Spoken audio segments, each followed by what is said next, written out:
Muchas gracias, don Luis, y a don Luis. Hoy estamos en una mesa de Luises. Y a todos ustedes por estar aquí presentes a esta hora. Don Luis, muy interesante su exposición como magistrado de la Sala Primera, aunque tengo que hacer ahí ciertas observaciones críticas y, por supuesto, con todo el aprecio personal. Y a Luis Ortiz, le agradezco mucho sus palabras y que haya sido yo, pues, el gestor, para bien y para mal, de su carrera profesional en litigio. Sinceramente, es un gusto estar aquí con ustedes de nuevo, un tema tan importante que me llena de pasión nuevamente, que es volver a los inicios de la redacción y de la revisión y de todos los años en que estuvimos dedicados de lleno al Código Procesal Contencioso Administrativo. Voy a contarles un poquito de historia antes de entrar en la materia estrictamente técnica de casación. He venido yendo aquí, en el poco tiempo que he estado aquí presente por otra situación, no he podido estar antes.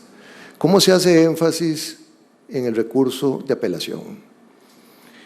Y es tal grado de extensión que se viene haciendo a este recurso que básicamente mejor pongamos a funcionar la Ley Reguladora de lo Contencioso Administrativo y apaguemos el Código Procesal Contencioso Administrativo. Porque si nos ponemos a hacer solo recursos de apelación y además de casación, volvemos para atrás. Acuérdense que una de las gestas importantes del Código Procesal Contencioso Administrativo es haber abierto la brecha ya irremediable de la oralidad, donde los procesos de distintas materias, jurisdicciones, van en camino. Ya don Luis, y me llena de satisfacción que esté totalmente de acuerdo en el sentido de que hay que prescindir al máximo más bien del recurso de apelación o de los recursos de apelación y concentrar la celeridad con seguridad jurídica y sin injusticia. Cuando estábamos en la redacción del Código, al puro inicio, la idea era básicamente tomar la ley reguladora y hacerle ajustes técnicos y sustanciales. Pero era tal la cantidad de ajustes que había que hacer, que hablando con don Edgar Cervantes, una vez le dije: mire, don Edgar, es imposible que todo lo que se quiere poner, que todas las innovaciones que se quieren hacer, sea simple y sencillamente con regulaciones puntuales de reforma parcial a la ley reguladora. Y nunca se me olvida, don Edgar, dicen: pónganse la camiseta, muchachos, y vayan adelante con el nuevo código que tendrán todo nuestro apoyo. Bueno, vean qué interesante. Ahí empieza el asunto. Y no era mentira. Fíjense ustedes si nos ponemos a recordar la ley reguladora de lo contencioso administrativo. Acuérdense de los edictos, publicación de edictos. Acuérdense ustedes del agotamiento de la vía administrativa, que había que hacerlo básicamente en todas las materias. Por ahí se interpretó luego que cuando hay nulidad absoluta no es necesario, si son ataques a los reglamentos tampoco, pero eran excepcionales. Acuérdense ustedes de los procesos especiales, que eran una minoría, que no tenían apelación y solo casación. La mayoría tenía doble instancia más casación. Acuérdense ustedes de una casación absolutamente formalista, rígida, inflexible, que por desgracia la Sala Primera a veces se va por ahí con interpretaciones en su jurisprudencia. Una casación formalista, una casación básicamente que seguía el Código Procesal Civil, porque eso era.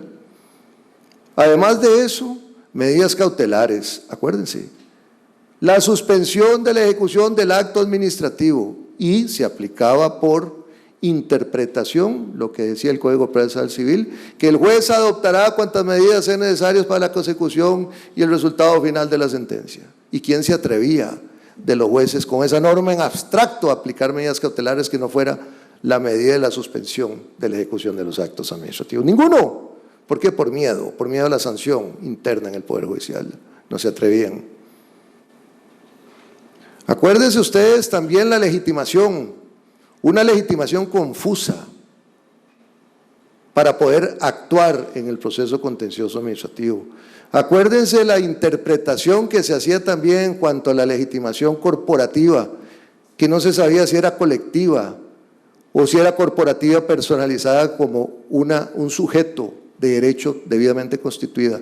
¿Dónde quedaban los intereses colectivos? ¿Dónde quedaban los intereses sociales más allá de esa personificación? Que por cierto la Sala Constitucional ha cometido muchos entuertos en lo que es interés colectivo, interés difuso. Todavía no ha sabido poner la IE, aunque las IEs correctas, a veces interpretando que un interés colectivo es igual a un interés corporativo, y no es así. Trasciende el interés corporativo. Acuérdense ustedes de los plazos para resolver. ¿Dónde estaban los procesos de puro derecho en la Ley Reguladora de lo Contencioso Administrativo? No existían. Había que cumplir necesariamente con etapas preclusivas, aunque no fuera necesario. Y había que dar conclusiones, aunque no fuera necesario. Y ahí puedo seguir con una interminable lista de entuertos procesales y sustanciales. Silencio negativo. Abundaba el silencio negativo. Silencio negativo, presunción de las conductas de la administración pública. ¿Cuál presunción si la administración está en la obligación constitucional de resolver expresamente a lo solicitado? Pero ahí había un año, acuérdense, del famoso año frente a las nulidades. Si no respondía la administración, tenía un año para hacerlo. Y resulta que los pobres cristianos, nosotros los justiciables y nosotros los litigantes, en su momento, estábamos siempre a la espera del año. Y resulta que se interponía el proceso contencioso administrativo, acto consentido. Ese año se convirtió en un instrumento para la administración pública. Los plazos, que lo variamos en la Ley General de Administración Pública, también se aplicaba por jurisprudencia.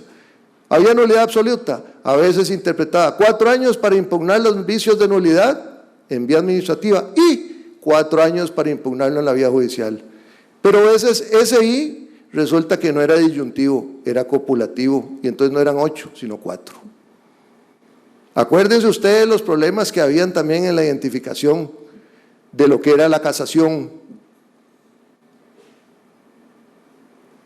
Si se estaba en materia de función pública o de empleo público, a veces la sala interpretaba, es de lo contencioso, y a veces decían, no, váyanse a lo laboral.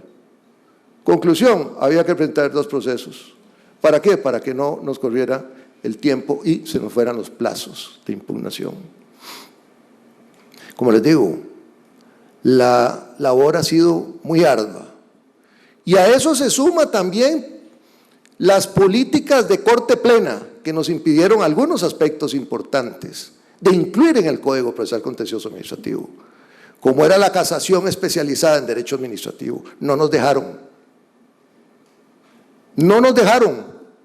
Insistimos en la necesidad de una sala especializada en la materia, que conociera materia tributaria, contratación administrativa, conductas administrativas en general de alta complejidad, que a veces sin irrespetar a quienes tienen otra formación, no están a veces capacitados para entender esa materia. ¿Cuándo en la ley reguladora se podía llamar a un juez podía llamar a un técnico para que lo asesorara en una materia? ¿Cuándo en la sala primera, ante la duda, en un debate en materia tributaria, por ejemplo, de alto tecnicismo, han llamado a profesionales para efectos prácticos de que los asesoren en una sentencia correcta? Pues todo eso está en el Código Procesal Contencioso Administrativo.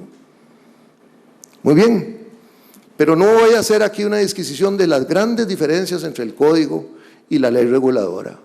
Pero lo que sí no me gustaría para nada como ciudadano y como litigante es volver a los entuertos de la ley reguladora.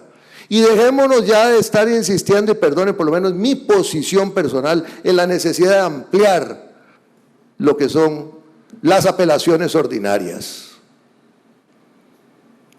Y en lo personal estoy absolutamente convencido de que es una necesidad poner en funcionamiento, a diferencia de don Luis, el Tribunal de Casación de lo Contencioso Administrativo. Tenemos excelentes jueces preparados con la experticia necesaria e indispensable para dictados de sentencias especializadas en materia administrativa, con toda su sustancialidad diversa. Claro, se pone de ejemplo siempre lo penal, pero se olvidan que el propio Código tiene el mecanismo para la uniformidad de criterio de la doctrina y la jurisprudencia. Y es otro tipo de casación, la casación en interés del ordenamiento jurídico, que no es una legitimación subjetiva, es una legitimación objetiva, donde de pleno derecho se le reconoce la legitimación activa a órganos, Procuraduría General de la República, Contraloría, Defensoría y la Fiscalía. Y ustedes dirán, ¿por qué la Fiscalía? Porque resulta que en el Código Procesal Penal se incorporó también la debida defensa de los intereses colectivos y difusos, que forma parte de la materia o del objeto comprendido en el nuevo Código Procesal Contencioso Administrativo. Legitimación amplia, legitimación más allá de la colectiva, legitimación social, acción popular bajo el principio de reserva de ley, ampliación en la defensa de los intereses colectivos y difusos, etcétera. ¿Por qué entonces incorporó el fiscal general? Porque mucho podía aportar en la sustancialidad interpretativa también de lo que son intereses colectivos y difusos. Y además hay que sumar que en materia penal, esto es muy importante, en materia penal la Procuraduría General de la República en la acción civil resarcitoria le corresponde ejecutar lo que en derecho es desde el punto de vista de la afectación colectiva o difusa. Bien. Ya entrando específicamente en la materia, aunque adelanté un poco una formalidad de casación que tiene el Código Procesal, que es absolutamente innovadora, que es la casación objetiva. Es una casación, un recurso de casación objetivo en interés, no como lo dice en Francia. Ustedes saben que hay 3 modelos fundamentalmente de casación que se siguen en la doctrina y en el derecho comparado. Uno es el francés. Y el francés hace énfasis en un porcentaje altísimo por el reenvío procesal. Una sentencia que sea causa de anulación, porque eso es casación, anulación total o parcial, ordenan el reenvío para que se dicte una nueva sentencia. Está el modelo español, que apuesta para que el juez de lo contencioso administrativo o el tribunal de lo contencioso proceda con el dictado de la sentencia si los vicios son sustanciales. Y hay reenvío cuando los vicios son improcedendo, en cuanto a vicios técnicos procesales, que básicamente es el modelo que seguimos en esencia. Y está también el alemán, que fundamentalmente se le da potestad al tribunal para que anule de una vez en casación todo lo que son los entuertos propios de una sentencia, y muy excepcionalmente viene el reenvío. Esos son los 3 grandes modelos. Costa Rica, con el Código Procesal Contencioso Administrativo, fundamentalmente siguió el mecanismo híbrido, mixto, como es mixto también la oralidad combinado con la parte escrita. Y si tomamos en cuenta un poco la historia de lo que es el recurso de casación como un recurso extraordinario, no es ordinario, es extraordinario, donde las partes en litigio están legitimados fundamentalmente para presentar la casación en contra de las sentencias, donde resulten afectados subjetivamente, en principio, y digo en principio que también está objetivamente, como es el recurso de casación objetivo. Y además hay que sumar, que es muy importante y lo tiene el Código Procesal Contencioso Administrativo, lo que es la casación, y esto es importante, la casación contra las sentencias, en ejecución de sentencias. Fíjense ustedes que en el expediente 17.782, en el 2011, y esto ustedes no lo saben seguramente, pero se lo voy a decir. En el 2011, la Corte Plena, por medio de la Sala Primera, envió un proyecto de ley a la Asamblea Legislativa. Un proyecto donde revivía la segunda instancia, donde eliminaba la casación contra las sentencias en ejecución de sentencias, donde creaban los tribunales unipersonales básicamente en materias tan complejas como era el consumidor. Y por dicha, dando una conferencia, no se me olvida, alguien me dijo, ¿sabes del asunto que están a punto de aprobar en comisión? Y yo, ¿cuál? El proyecto de ley 17.782. Lo leí y dije, esto es una vuelta al pasado. Y no es por echarme flores. Hablé con 2 diputados en ese momento, me apoyaron, hice toda la gestión necesaria, presenté un contraproyecto directamente con la intención de que se archivara, y por dicha en el 2014 se archivó. Hubo debates, por dicho hubo tiempo, pero si eso no hubiera pasado, estaríamos básicamente con la vigencia de nuevo de la ley reguladora de lo contencioso administrativo. Y yo no sabía absolutamente nada. Esto se los cuento para que vean que han habido entuertos, han habido peleas no declaradas. Y lógicamente no pretendo aquí defender a ultranza el Código Procesal Contencioso Administrativo como si fuera un producto perfecto. No, no. Hay que ejercer, por supuesto, los mecanismos de interpretación y los mecanismos de adaptación, según las necesidades sociales, según las necesidades vigentes en el tiempo y espacio. Como bien dijo don Luis, cuando hablamos del recurso de casación, obviamente, aunque ya aquí se ha adelantado, es básicamente por digamos, varias causas, valga la redundancia. Una es por la omisión de la aplicación del ordenamiento jurídico, digo ordenamiento jurídico, no solo la ley, por la debida aplicación y por la indebida interpretación. Esas son básicamente las 3 causas. ¿Y qué pasó con el recurso de casación? ¿Por qué se trató de esa manera? Apostamos, y les voy a contar la historia, apostamos por una casación semiformalista, no informalista, semiformalista. Cuando nos reunimos para redactar, porque había que incluirlo en el Código Procesal Contencioso Administrativo, propuse a los demás miembros, y estuvieron absolutamente de acuerdo, iniciar un método negativo. ¿En qué sentido? Bueno, empecemos a leer qué es lo que dice el Código Procesal Civil para decir lo contrario, hasta donde sea posible. Y salvemos del Código Procesal Civil aquello que sea a favor de los justiciables.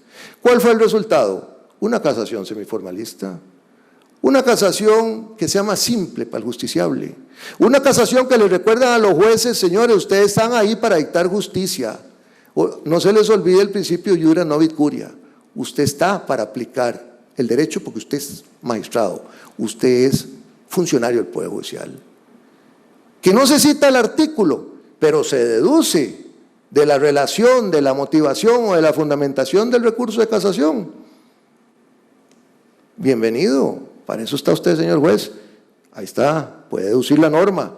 Que hay que explicarle la norma, como decía el Código Procesal Civil, o como lo señala todavía, que hay que explicar, que hay que desarrollar el contenido de la norma. ¿Y para qué está usted ahí, señor magistrado? Usted está ahí para dictar derecho, para dictar justicia, aún en casación. Pero ¿por qué la casación tiene tantos problemas?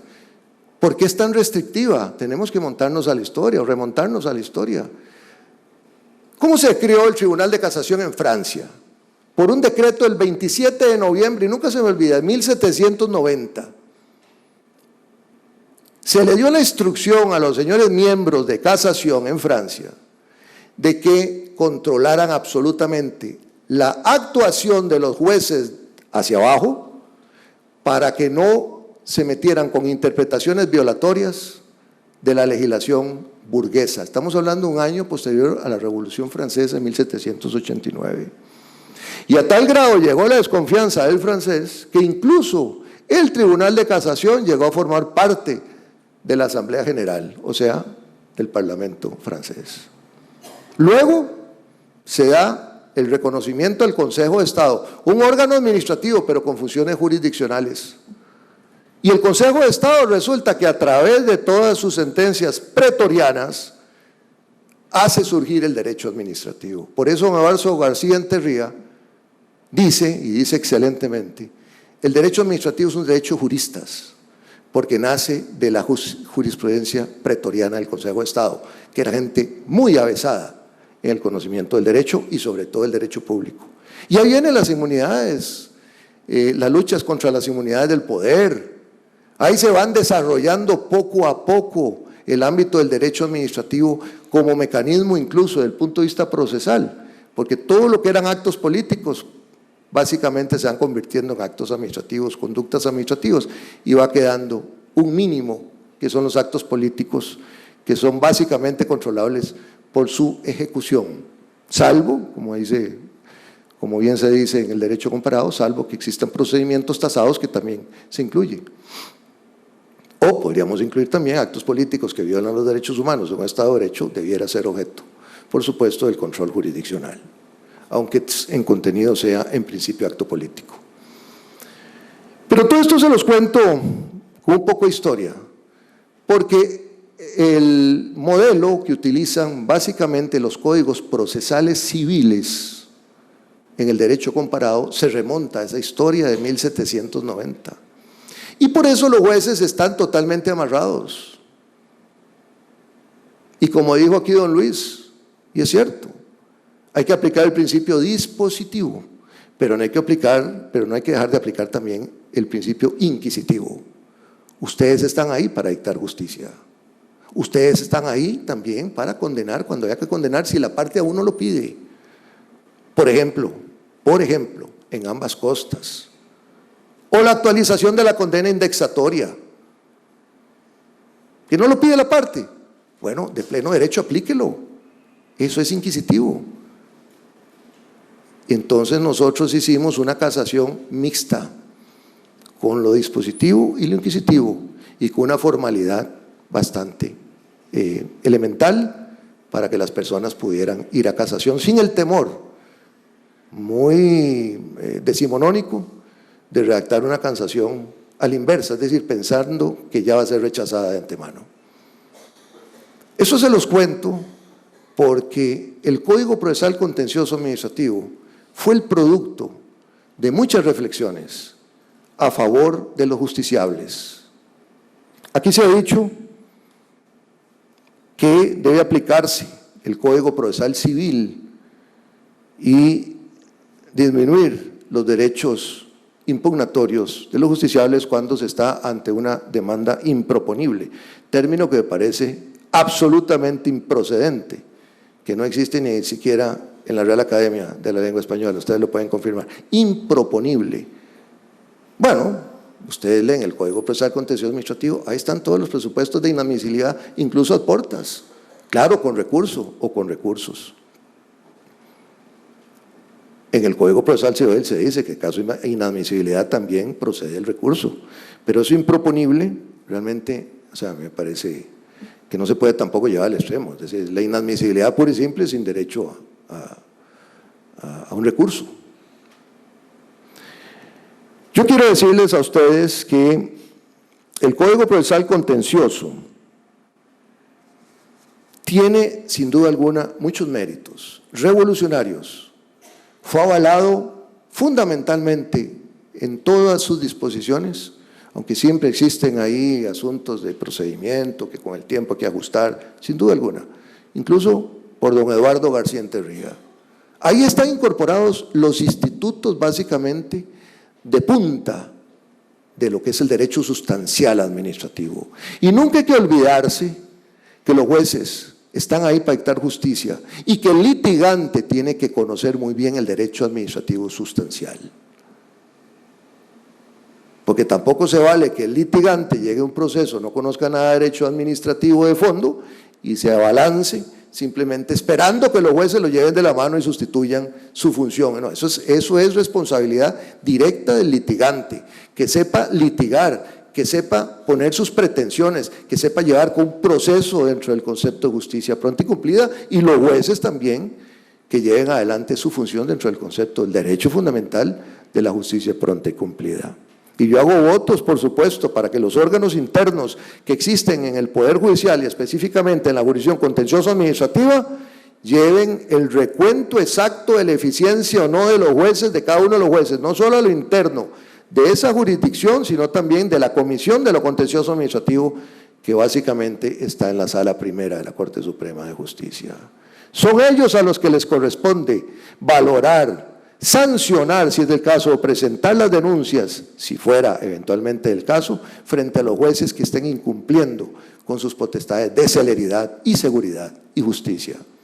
No es para sustituirlos en las funciones, es simplemente para llevar un control de eficiencia, incluso con base en los principios del servicio público que tienen rango constitucional. Ahí está la probidad, está la rendición de cuentas, está la eficiencia, está la eficacia, más los 4 artículos de la Ley General de la Administración Pública. Todos sabemos que la casación en Costa Rica se ha convertido en un problema, en un disparador de injusticia, en el sentido de que hay un letargo inmenso, que aún si se avanza a nivel ordinario, llega a casación y resulta que hay un absoluto atraso. Yo considero, y están los instrumentos dados, de que se debe poner a funcionar el Tribunal de Casación de lo Contencioso Administrativo, como lo dije al principio de la exposición. Y les voy a decir algo muy interesante también.